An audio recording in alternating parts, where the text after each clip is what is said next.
It's currently 10 p.m. I usually go to sleep at 7, so it's really late. I tried recording this video for so long, and I am tired. In all honesty, I've gotten interrupted so long, but let's try it again. Chapter 5, Diagon Alley.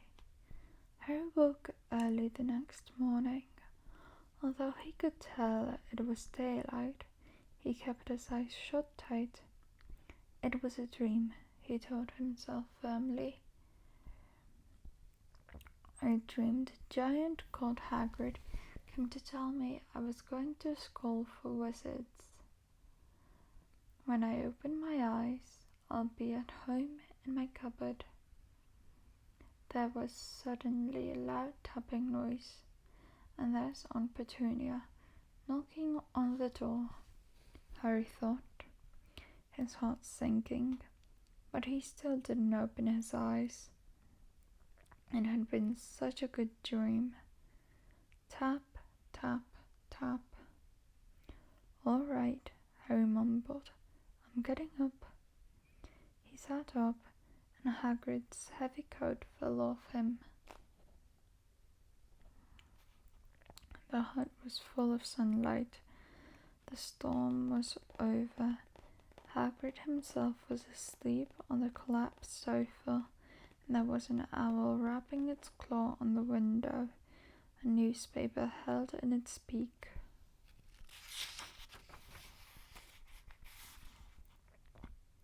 Harry scrambled to his feet. So happy he felt as though a large balloon was swelling inside him. He went straight to the window and jerked it open. The owl swooped in and dropped the newspaper on top of Hagrid, who didn't wake up. The owl then fluttered onto the floor and began to attack Hagrid's coat. Don't do that. Harry tried to wave the owl out of the way, but it snapped its beak fiercely at him and carried on savaging the coat. Hagrid, said Harry loudly, there's an owl. Pay him, Hagrid grunted into the sofa. What? He wants paying for delivering the paper. Look in the pockets. Hagrid's coat seemed to be made of nothing but pockets, bunches of keys, slug pellets, balls of string, peppermint humbugs, tea bags. Finally, Harry pulled out a handful of strange-looking coins. Give him 5 nuts, said Hagrid sleepily. Nuts? The little bronze one. Harry counted out 5 little bronze coins, and the owl held out his leg so Harry could put the money into a small leather pouch tied to it. Then he flew off through the open window. Hagrid yawned loudly, sat up, and stretched. Best be off, Harry. Lots to do today. Gotta get up to London and buy all your school stuff. Harry was turning over the wizard coins and looking at them. He had just thought of something that made him feel as though the happy balloon inside him had got a puncture. Hagrid? Said Hagrid, who was pulling on his huge boots. I haven't got any money, and you heard Uncle Vernon last night. He won't pay for me to go and learn magic. Don't worry about that, said Hagrid, standing up and scratching his head. Do you think your parents didn't leave you anything? But if their house was destroyed, they didn't keep the gold in the house, boy. Nah, first is Gringotts, Wizard's Bank. Have a sausage. They're not bad cold. And I wouldn't say no to a bit of your birthday cake neither. Wizards have banks? Just one. Gringotts, run by goblins. Harry dropped the bit of sausage he was holding. Goblins? Yeah, so you'd be mad to try and rob it. I'll tell you that. Never mess with goblins, Harry. Gringotts is the safest place in the world for anything you want to keep safe. Except maybe Hogwarts. As a matter of fact, I gotta visit Hogwarts anyway, for Dumbledore. Hogwarts business. Hagrid drew himself up proudly. He usually gets me to do important stuff for him. Fetch you, getting things from Gringotts. Knows he can trust me, see? Got everything? Come on then. Harry followed Hagrid out onto the rock. The sky was quite clear now, and the sea gleamed in the sunlight. The boat Uncle Vernon had hired was still there, with a lot of water in the bottom after the storm. How did you get here? Harry asked, looking around for another boat. Flew, said Hagrid. Flew? Yeah, but we'll go back in this. Not supposed to use magic now I've got you. They settled down in the boat, Harry still staring at Hagrid, trying to imagine him flying.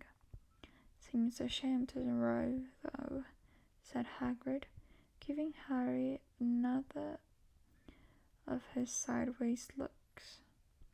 If I was to, speed things up a bit, would you mind not mentioning it at Hogwarts?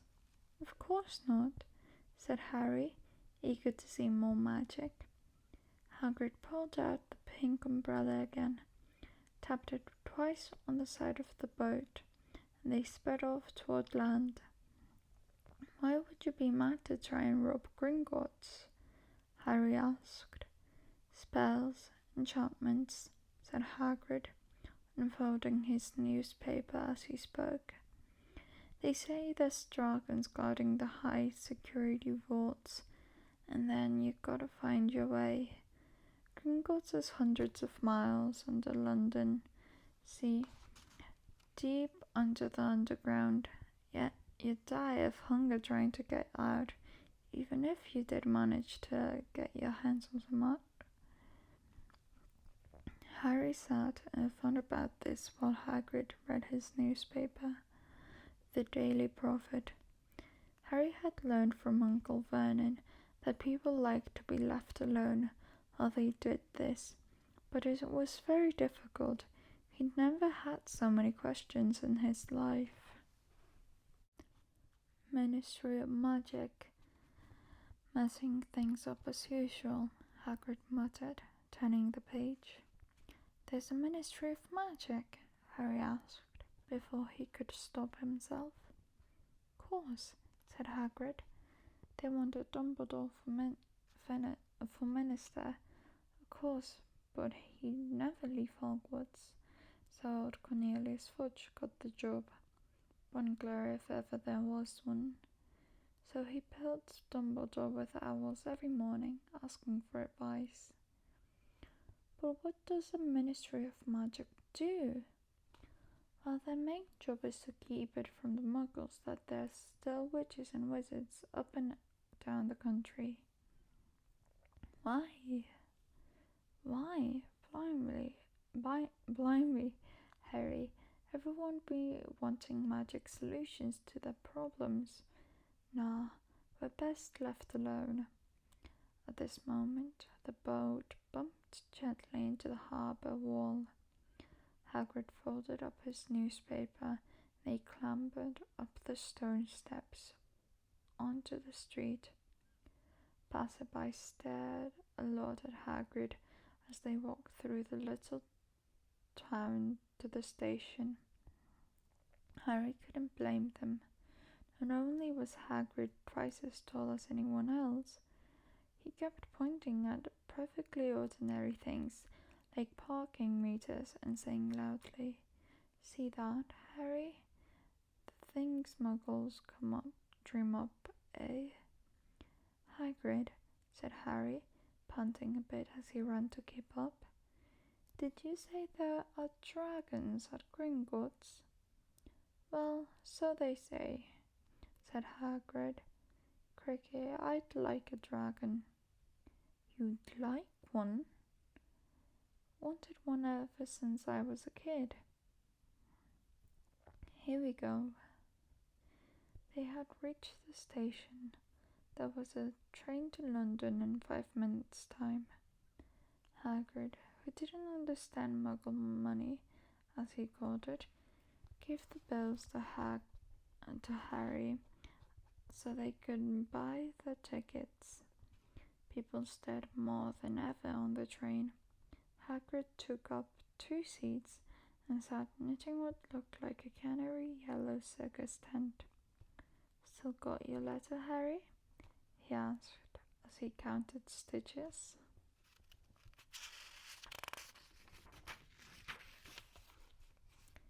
Harry took the parchment envelope out of his pocket. "Good," said Hagrid. There's a list there of everything you need." Harry unfolded a second piece of paper he hadn't noticed the night before and read, "Hogwarts School of Witchcraft and Wizardry. Uniform. First-year students will require 3 sets of plain work robes, black, 1 plain pointed hat, black, for day wear, 1 pair of protective gloves, dragon hide or similar, 1 winter cloak, black, silver fastenings. Please note that all pupils' clothes should carry name tags. Course books.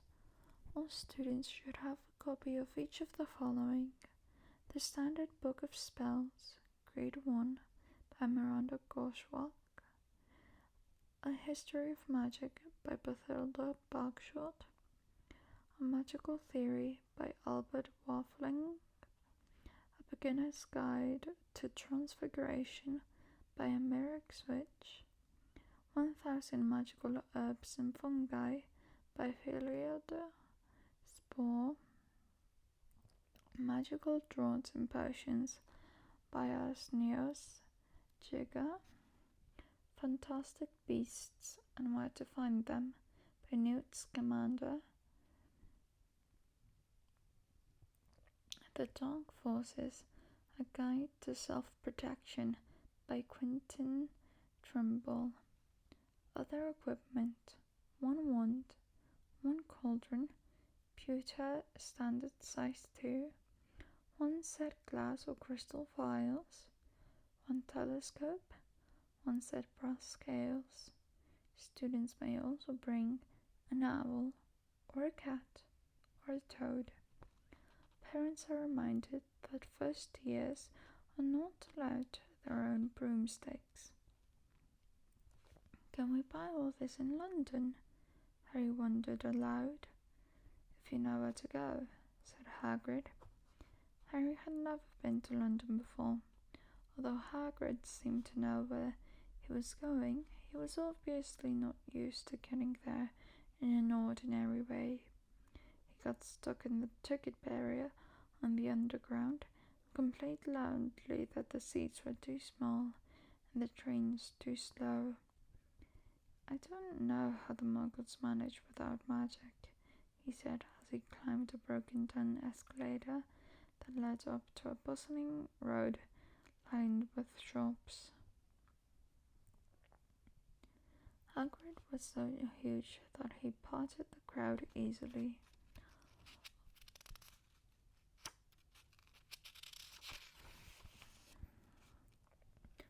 All Harry had to do was keep close behind him. They passed bookshops, music stores, hamburger restaurants, and cinemas, but nowhere that looked as if it could sell you a magic wand.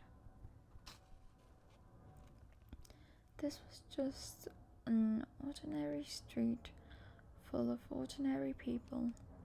Could there really be piles of wizard gold buried miles beneath them? There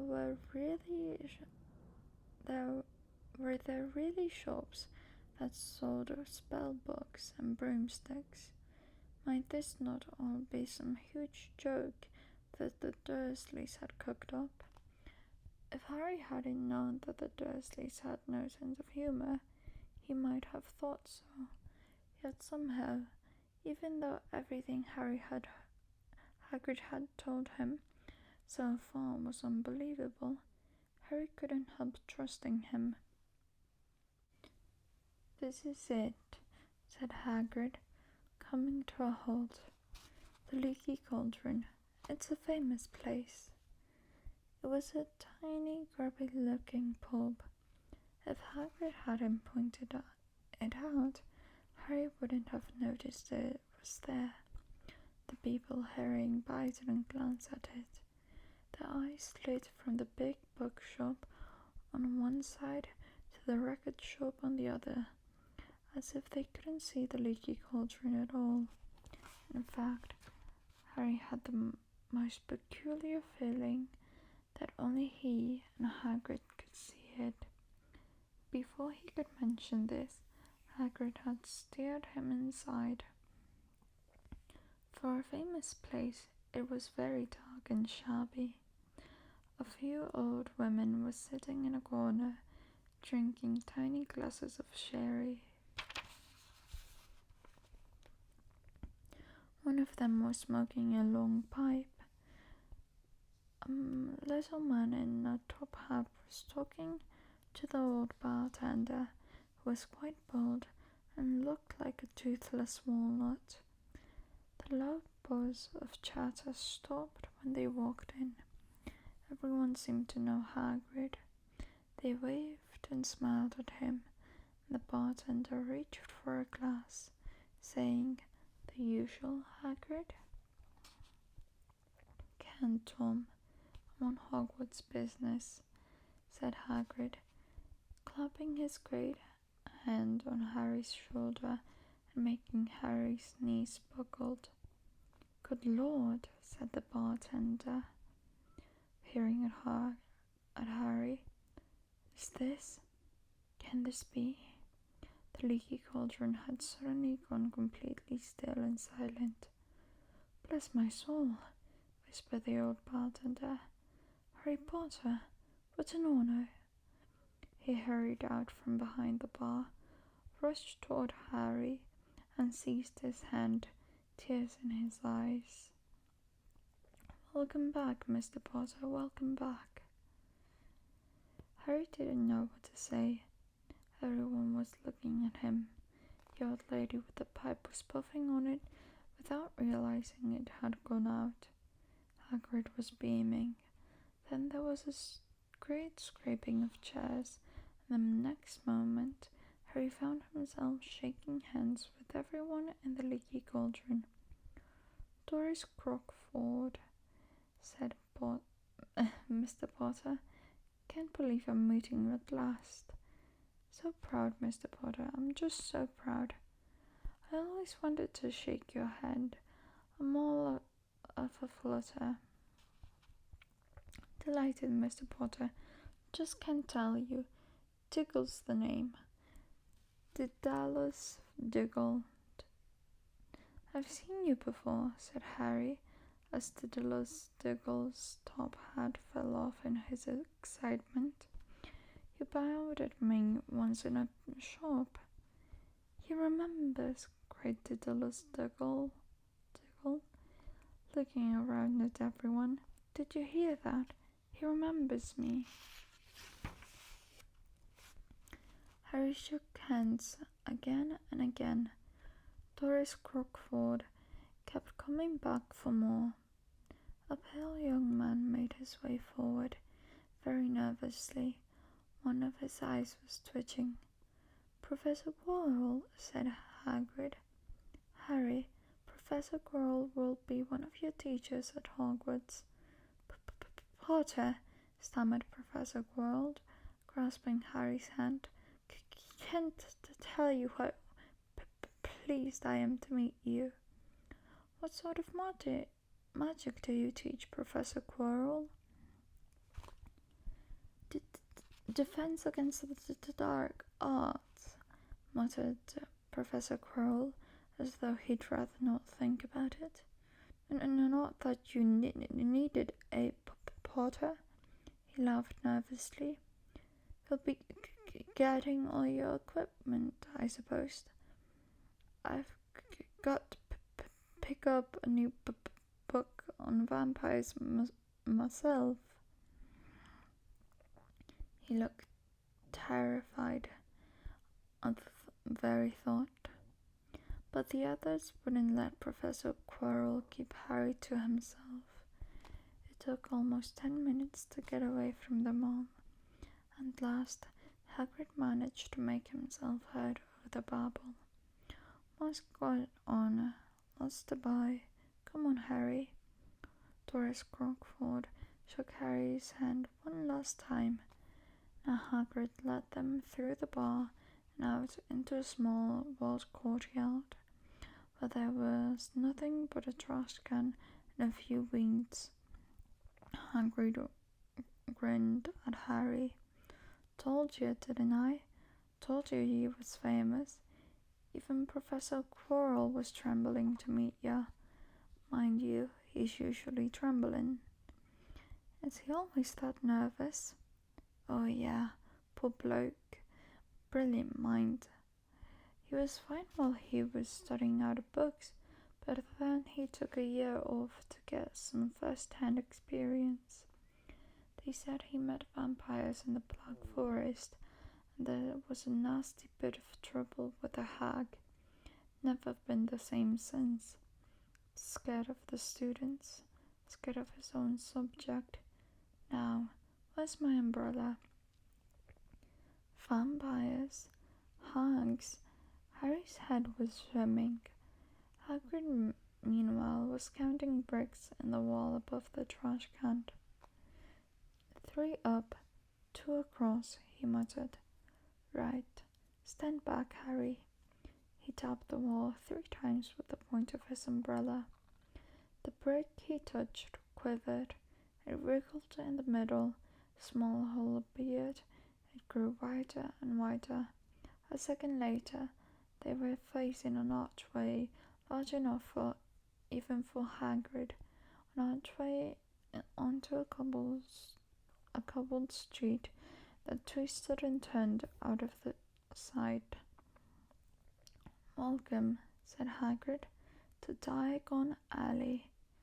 He grinned at Harry's amazement. They stepped through the archway.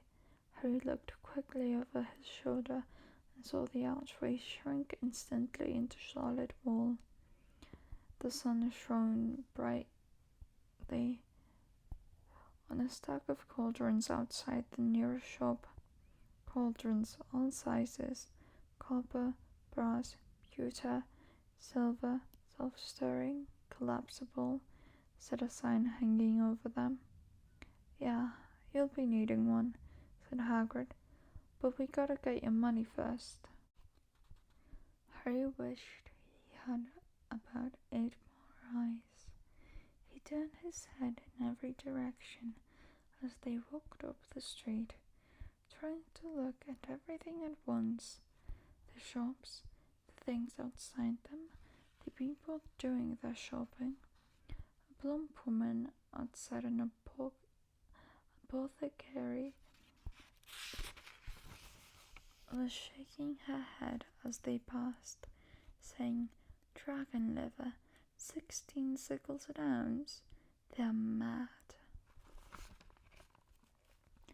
A low, soft hooting came from a dark shop with a sign saying, "Yellops Owl Emporium. 20 Screech, Barn, Brown and snowy. Several boys of about Harry's age had their nose pressed against the window with broomsticks in it. "Look," Harry heard one of them say, "the new Nimbus 2000, fast as ever." There were shops selling robes, shops selling telescopes and strange silver instruments Harry had never seen before, windows stacked with barrels of bat spleens and eel's eye, tottering piles of spell books, quills and rolls of parchment, potions, bottles, gloves of the moon. "Gringotts," said Hagrid. They had reached a snowy white building that towered over the other little shops. Standing beside it, burnished bronze doors, wearing a uniform of scarlet and gold, was, "Yeah, that's a goblin," said Hagrid quietly as they walked up the white stone steps towards him. The goblin was about a head shorter than Harry. He had a swarthy, clever face, a pointed beard, and Harry noticed very long fingers and feet. He bowed as they walked inside. Now they were facing a second pair of doors, silver this time, the words engraved upon them. "Enter, stranger, but take heed of what awaits the sin of greed. For those who take, but do not earn, must pay most dearly in their turn. If you seek beneath our floors a treasure that was never yours, thief, you have been warned. Beware of finding more than treasure there."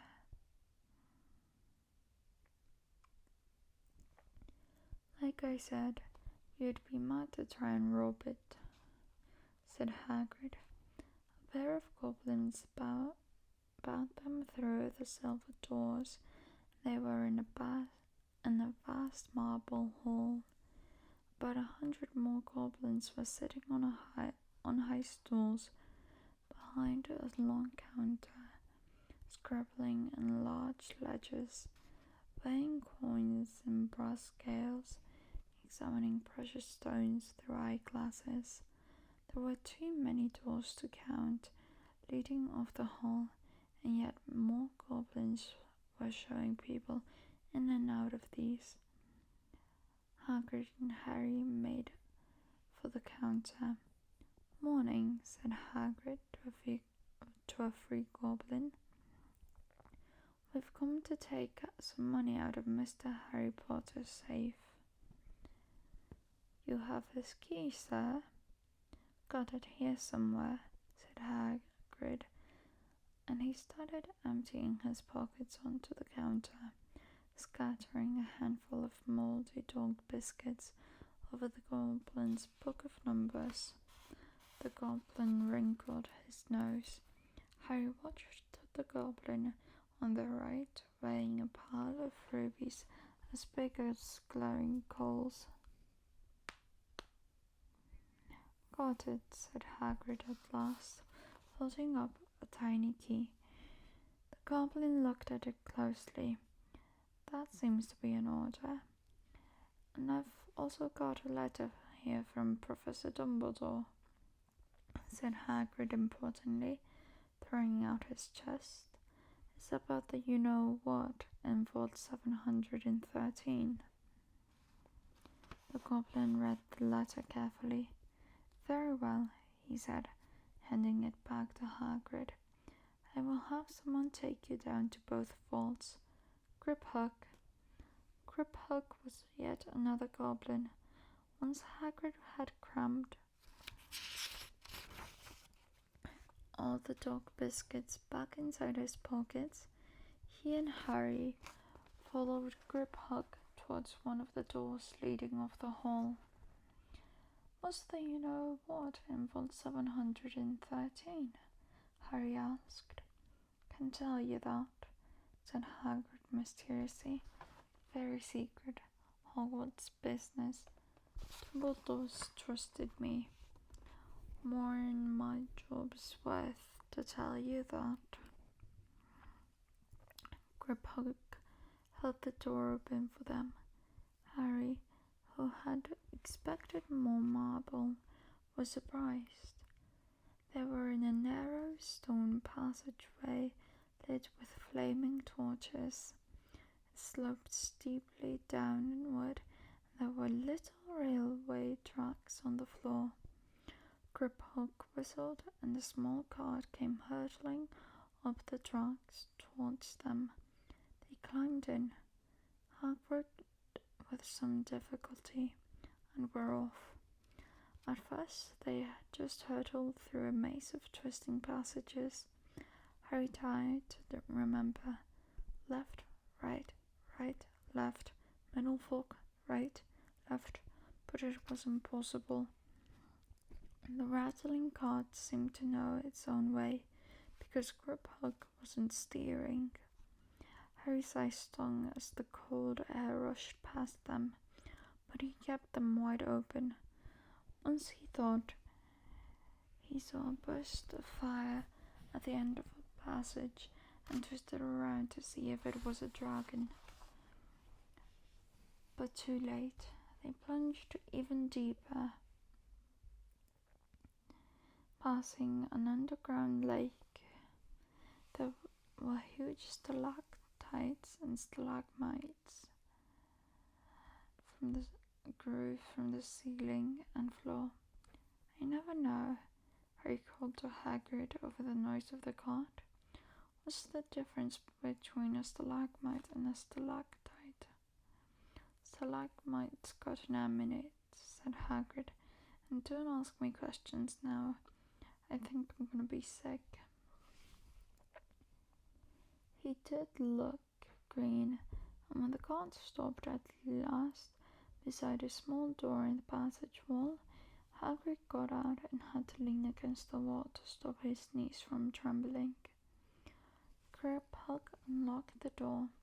A lot of green smoke came billowing out, and as it cleared, Harry gasped. Inside were mounds of gold coins, columns of silver, heaps of little bronze nuts. All yours, smiled Hagrid. All Harry's. It was incredible. The Dursleys couldn't have known about this, or they'd have had it from him faster than blinking. How often had they complained how much Harry cost them to keep? And all the time there had been a small fortune belonging to him, buried deep under London. The gold ones. Hagrid helped Harry pile some of it into a bag. The gold ones are galleons, he explained. 17 silver sickles to a galleon, and 29 nuts to a sickle.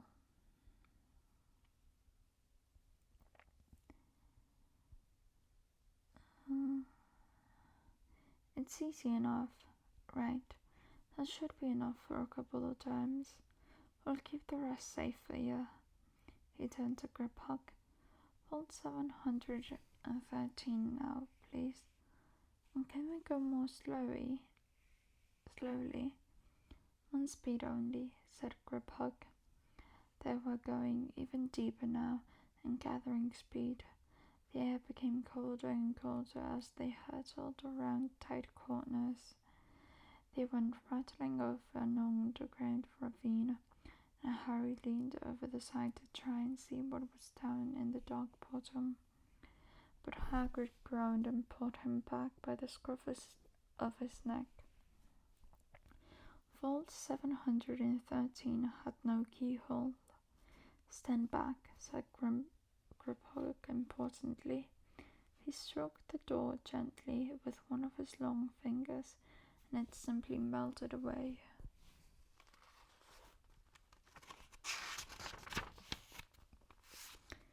If anyone but a Gringotts goblin tried that, they'd be sucked through the door and dropped in there, said Griphook. How often do you check to see if anyone's inside? Harry asked. About once every 10 years, said Griphook with a rather nasty grin.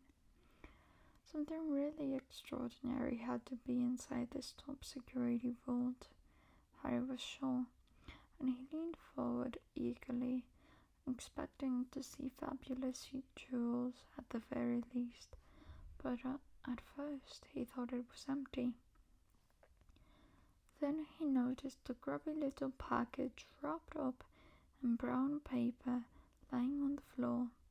Hagrid picked it up and tucked it in deep inside his coat. Harry longed to know what it was, but knew better than to ask. Come on, back in this infernal cart, and don't talk to me on the way back. It's best if I keep my mouth shut, said Hagrid. One wild cart ride later, they stood blinking in the sunlight outside Gringotts. Harry didn't know where to run first, now that he had a bag full of money. He didn't have to know how many galleons there were to a pound, to know that he was holding more money than he had in his whole life, more money than even Dudley had ever had. Might as well get your uniform, said Hagrid, nodding towards Madame Malkin's robes for all occasions. Listen, Harry. Would you mind if I slipped off or picked me up in the leaky cauldron? I hate them Gringotts carts, he said. He did still look a bit sick, so Harry entered Madame Malkin's shop alone, feeling nervous. Madame Malkin was a squat, smiling witch dressed all in mauve. Hogwarts, dear, she said, when Harry started to speak. Got the lot here. Another young man being fitted up just now, in fact. In the back of the shop, a boy with a pale, pointed face was standing on a footstool, while a second witch pinned up his long black robes. Madame Malkin stood Harry on a stool next to him, slipped a long robe over his head, and began to pin it to the right length. Hello, said the boy. Hogwarts too? Yes, said Harry.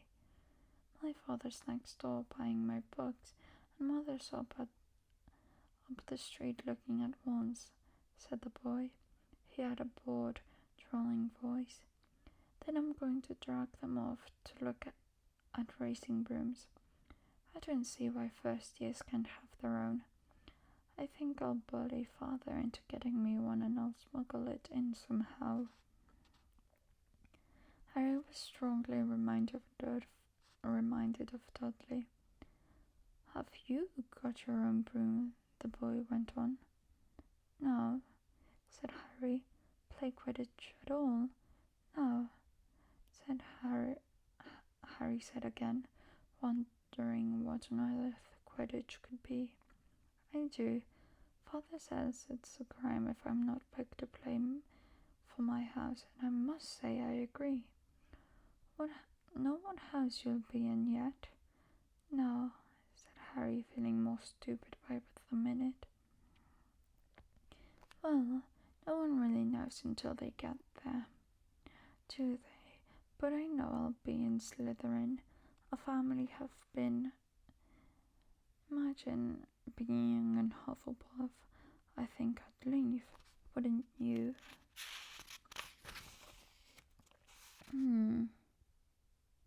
Said Harry, wishing he could say something a bit more interesting. I say, look at that man, said the boy suddenly, nodding toward the front window. Hagrid was standing there, grinning at Harry and pointing at 2 large ice creams to show he couldn't come in. That's Hagrid, said Harry, pleased to know something the boy didn't. He works at Hogwarts.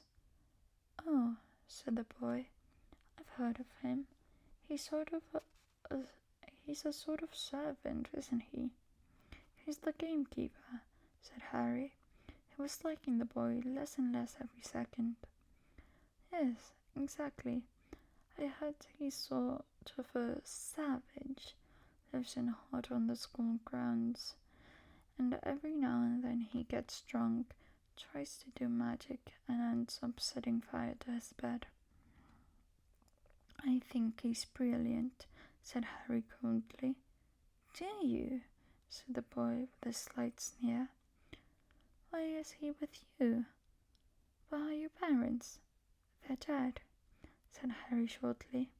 He didn't feel much like going into the matter with this boy. Oh, sorry, said the other, not sounding sorry at all. But they were our kind, weren't they? They were a witch and a wizard, if that's what you mean.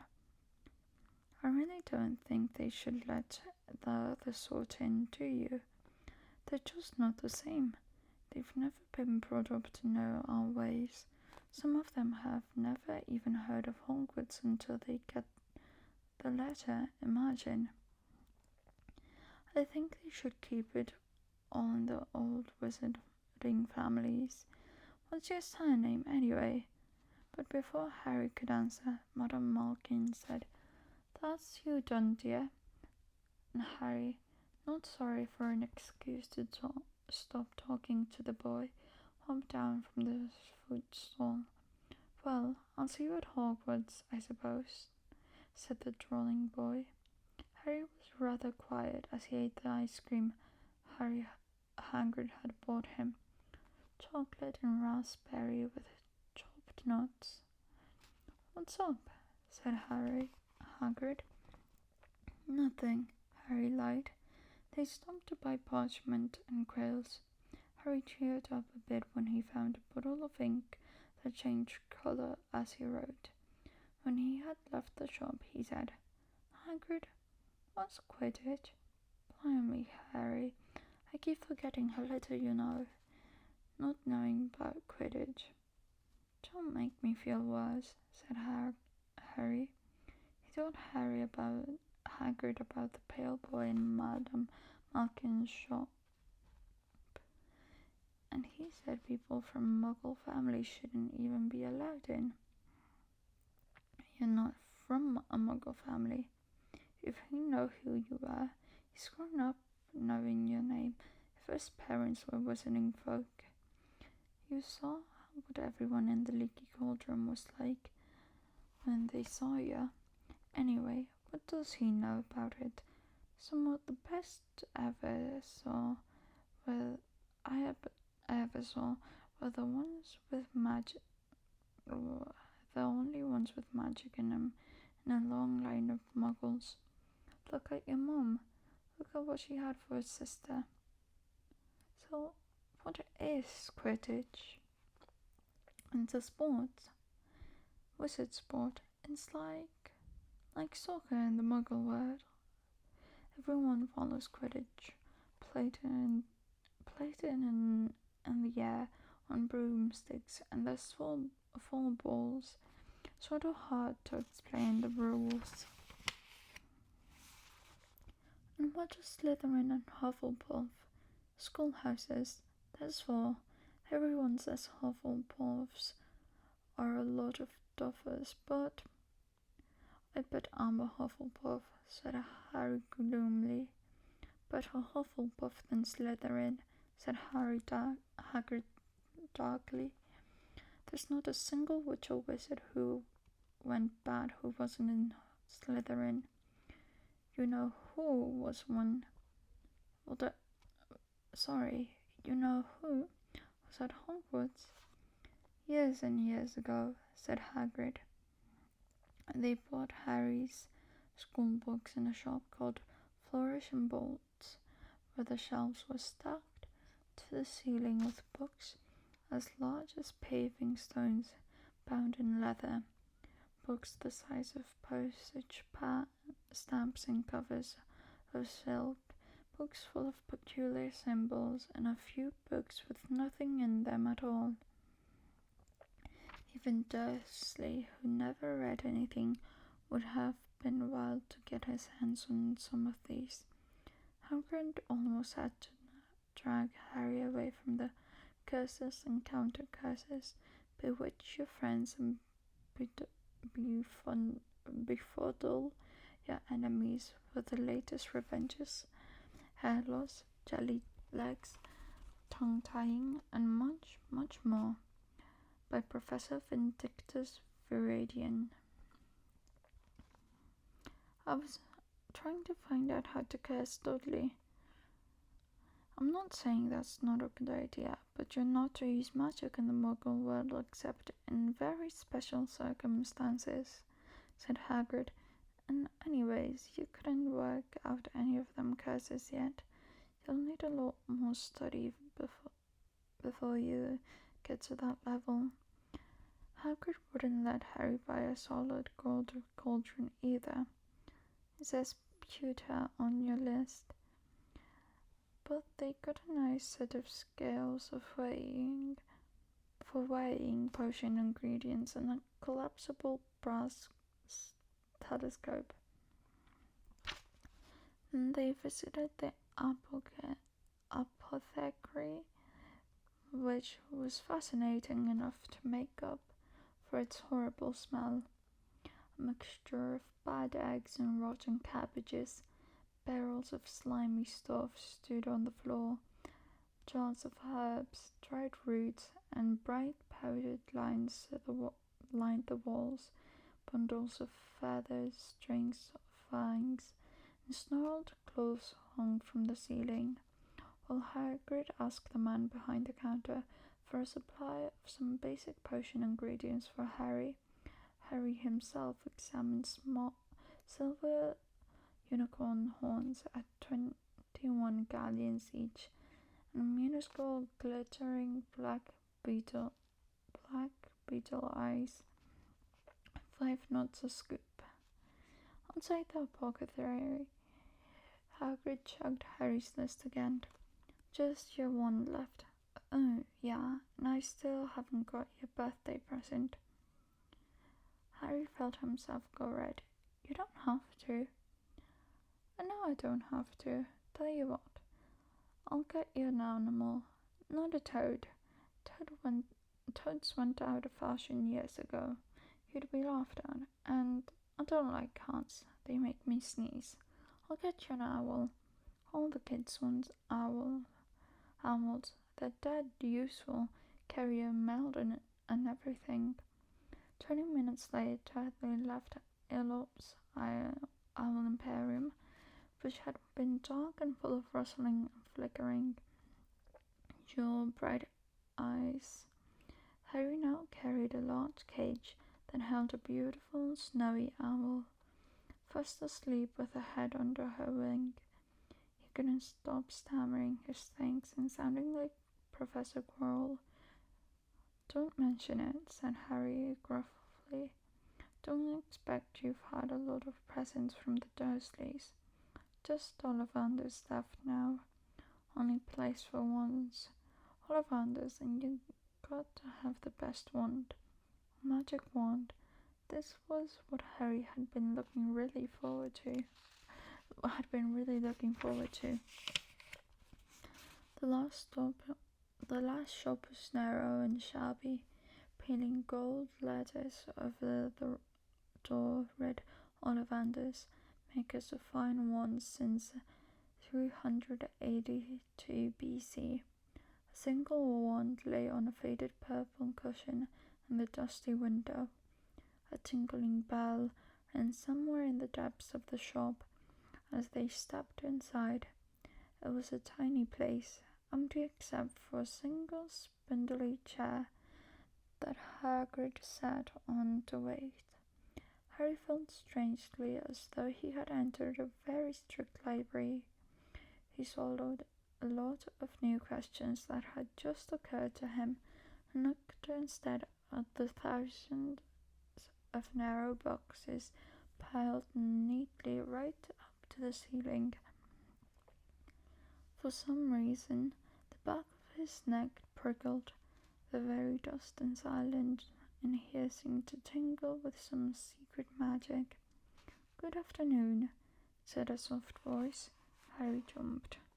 Hagrid must have jumped too, because there was a loud crunching noise, and he got quickly off the spindly chair.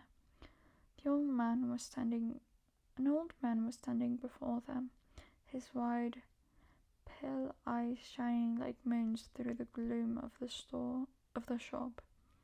"Hello," said Harry awkwardly. "Ah, yes," said the man. Yes. I thought I'd be seeing you soon, Harry Potter." And was no question. "You have your mother's eyes. It seems only yesterday she was in here herself, playing her first wand. 10 1/4 inches long, swishy, made of willow. Nice wand for charm work." Mr. Ollivander moved closer to Harry. Harry wished he would blink. Their silvery eyes were a bit creepy. Your father, on the other hand, favoured a mahogany wand, 11 inches, pliable, little more power and excellent for transfiguration. Well, I say your father favoured it. It's really the wand that chooses the wizard, of course. Mr. Ollivander had come so close that he and Harry were almost nose to nose. Harry could see himself reflected in those misty eyes, and that's where Mr. Ollivander touched the lightning scar on Harry's forehead with a long white finger. "I'm sorry to say I saw the one that did it," he said softly. 13 1/2 inches long. Yeah, powerful wand, very powerful, and in the wrong hands. Well, if I had known what the wand was going out into the world to do." He shook his head and then, to Harry's relief, spotted Hagrid. Rubius Hagrid! How nice to see you again. Oh, 16 inches. Rather bendy, wasn't it?" "It was, sir, yes." "Good one, that one, but I suppose they snapped it in half when you got expelled," said Mr. Ollivander, suddenly stern. Yes, they did, yes," said Hagrid, shuffling his feet. "I've still got the pieces, though," he added brightly. "But you don't use them," said Mr. Ollivander sharply. "Oh, no, sir," said Hagrid quickly. Harry noticed his grip. He noticed he gripped his pink umbrella very tightly as he spoke. Said Mr. Ollivander, giving Hagrid a piercing look. "Well now, Mr. Potter, let me see."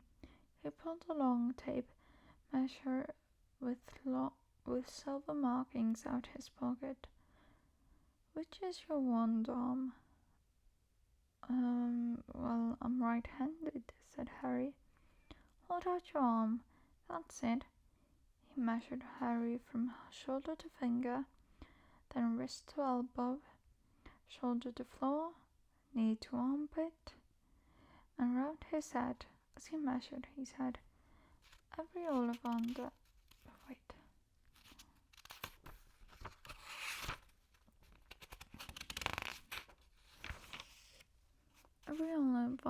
wand has a core of a powerful magical substance, Mr. Potter. We use unicorn hairs, phoenix tail feathers, and the heartstrings of dragons. No two Ollivander wands are the same, just as no two unicorns, dragons, or phoenixes are quite the same.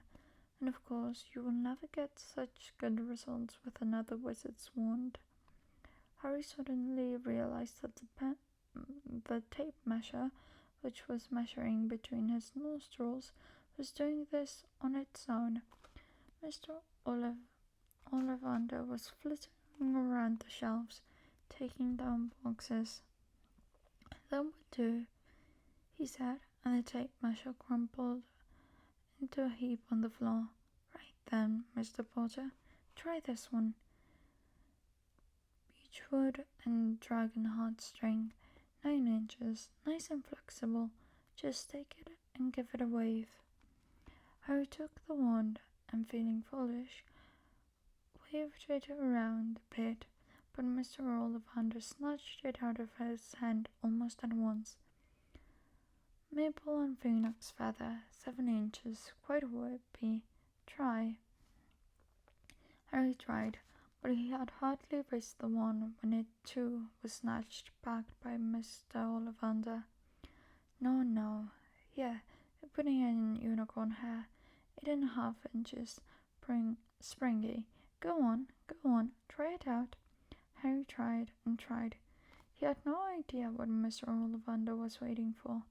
The pile of tried wands was mounting higher and higher on the spindly chair, but the more wands Mr. Ollivander pulled out the shelves, the happier he seemed to become. "Tricky customer, eh? Not to worry, we'll find the perfect match here somewhere.